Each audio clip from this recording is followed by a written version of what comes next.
Hello everyone. क्या आपका बच्चा पढ़ाई करने में बहुत तंग कर रहा है? छोटे बच्चों को कैसे पढ़ाएं? घर पर पढ़ाई करने का तरीका क्या होना चाहिए? इस टॉपिक पर हम 2 वीडियो लेकर आ रहे हैं। आज हम इस वीडियो में ये डिस्कस करेंगे कि आप तो कुछ ऐसी गलतियां नहीं कर रहे जिसकी वजह से बच्चा पढ़ाई से दूर भाग रहा है। पहला, पढ़ाते वक्त बहुत गुस्सा होना। क्या बच्चे को पढ़ाते वक्त आप बहुत गुस्सा होते हो? बहुत ज्यादा चीखने चिल्लाने से कोई फायदा नहीं होने वाला। पढ़ाई टाइम फ्रस्ट्रेशन टाइम में बदल जाएगा और बच्चा पढ़ाई से दूर भागने लगेगा।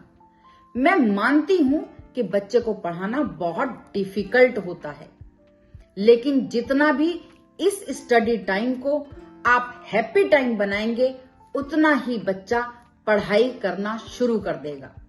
सेकंड, बच्चों की गलतियों पर बहुत ज्यादा डांटना।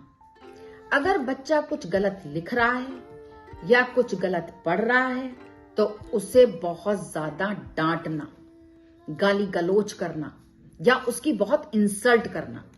क्या आपने कभी सोचा है कि जब आप कुछ नया सीखते हो तो कितनी गलतियां करते हो? क्या एकदम सब कुछ सीख लेते हो?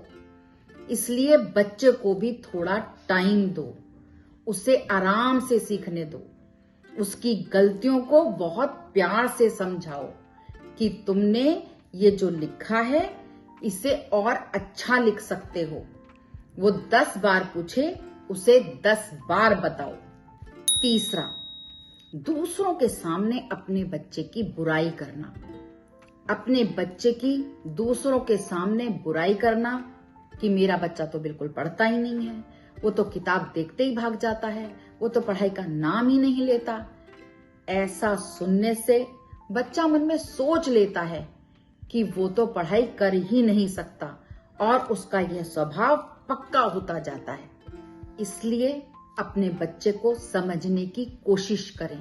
वो जितनी बार पूछे उसे उतनी बार प्यार से समझाएं।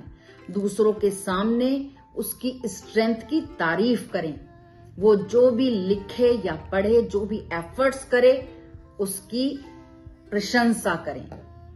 बच्चा बहुत खुशी खुशी पढ़ने लगेगा। हम दूसरी वीडियो में ये डिस्कस करेंगे कि छोटे बच्चों को पढ़ाने का तरीका क्या होना चाहिए। ऐसा क्या एनवायरनमेंट बनाएं जिससे हमारे बच्चे खुशी खुशी पढ़ने लगें। All the best.